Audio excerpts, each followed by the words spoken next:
మన టాలీవుడ్ ఇండస్ట్రీలో ఉన్నటువంటి పెద్ద హీరోల నుంచి ఇప్పుడు వచ్చినటువంటి యంగ్ హీరోల వరకు ఎవరెవరు శ్రీరాముని పాత్ర వేశారు అని ఇప్పుడు మరొకసారి చర్చ నడుస్తుంది.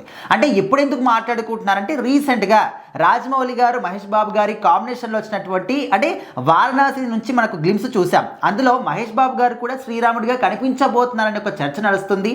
అండ్ ఇప్పుడు ప్రపంచవ్యాప్తంగా ఈ సినిమా గురించి మాట్లాడుకుంటున్నారు. కాబట్టి ఏ హీరోలు శ్రీరాముడి పాత్ర వేశారు, ఎవరికి సెట్ అయింది, ఎవరు ఎక్కువ సార్లు వేశారనే విధంగా చర్చ నడుస్తుంది. మరి ఇప్పటి వరకు వచ్చినటువంటి అన్ని సినిమాల్లో ఏ హీరోలు శ్రీరాముడి పాత్ర ధరించారు? ఖచ్చితంగా రాముడు అంటే మన తెలుగు వాళ్ళకైతే ముందుగా గుర్తొచ్చేది ఎన్టీ రామారావు గారు అనమాట. సో ఆయన రాముడైనా కృష్ణుడైనా ఫస్ట్ అసలు దేవుడు అంటే ఇలా ఉంటాడు సినిమాల ద్వారా చూపించగలిగింది ఎన్టీఆర్ గారితో చూపించారు. సో ఆయన ఆ టైంలోనే అలాంటి గెటప్స్ వేసి అంటే పౌరాణికాలు అన్నీ కూడా ఆయన చేశారనమాట ఎన్టీ రామారావు గారు.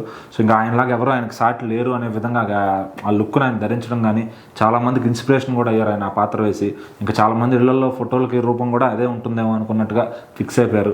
ఆ తర్వాత శోభన్ బాబు గారు రాముడుగా చాలా మెప్పించారు.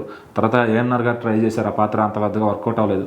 తర్వాత బాలకృష్ణ గారు ట్రై చేశారు, ఆయనకి చాలా చక్కగా నప్పింది. ఎందుకంటే బాలకృష్ణ గారు కూడా వాళ్ళ తండ్రి బాటలోనే ఏ గెటప్ వేసినా కూడా ఆయనకి సెట్ అయిపోతుంటుంది.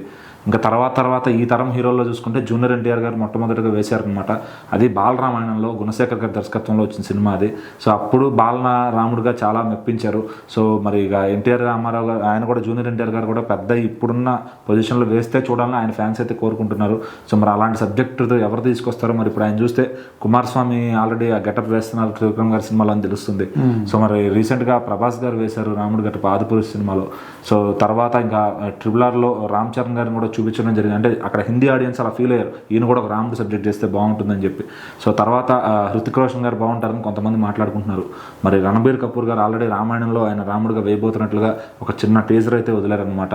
సో మరి ఇంకా ఆల్రెడీ చాలామంది సీరియల్ ఆర్టిస్టులు చిన్న హీరోలు అంతకుముందు శ్రీరామ్ దాస్లో సుమన్ గారు వేశారు, దేవుళ్ళ సినిమాలో శ్రీకాంత్ గారు వేశారు. సో అట్లా ఎక్కడ దొరికిన ఛాన్స్ ఎవరు దొరికితే వాళ్ళు హీరోలందరూ కూడా ఆ పాత్ర వేయడానికి ట్రై చేశారనమాట. బట్ అప్పుడు ఎన్టీ రామారావు గారు మెప్పించినట్టుగా చాలామంది మెప్పించలేకపోయారు. మరి ప్రభాస్ గారు కూడా నేషనల్ వైడ్గా ఆ పాత్ర క్లిక్ అవుతుంది అనుకున్నారు, కానీ సినిమా ఎందుకో సమ్ విజువల్ ఎఫెక్ట్స్ వల్ల సినిమా ఫెయిల్ అయింది. సో ఇంకా ఇప్పుడు మరి మహేష్ బాబు గారితో ఆయన రాముడుగా చూపించబోతున్నట్లుగా రాజమౌళి గారు చెప్పారనమాట. సో మరి సినిమా వారణాసి ఎలా ఉండబోతుంది, రాముడుగా ఎలా చూపించబోతున్నారు ఆయన్ని. సో ఇప్పుడు దాకా అందరం మనం రకరకాలుగా చూసాం, బట్ రాజమౌళి గారి డైరెక్షన్లో రాముడిని ఎలా చూపిస్తారు, ఎలా ప్రజెంట్ చేస్తారని ఎవరో చూడాలి. అందరూ వేరే హై అండ్ గ్రాఫిక్స్లో చూపించారు, కానీ రాజమౌళి గారు మాత్రం క్వాలిటీగా చూపిస్తారు అని క్లారిటీ వస్తుంది. సో మరి మహేష్ బాబు గారిని కూడా అలా చూడటం కోసం ఫ్యాన్స్ అంతా ఎంతగానో ఎదురు చూస్తున్నారు అనమాట. సో మరి ఆ మహేష్ బాబు గారిని రాముడుగా చూడాలి అంటే 2027 దాకా ఆగాల్సిందే మరి.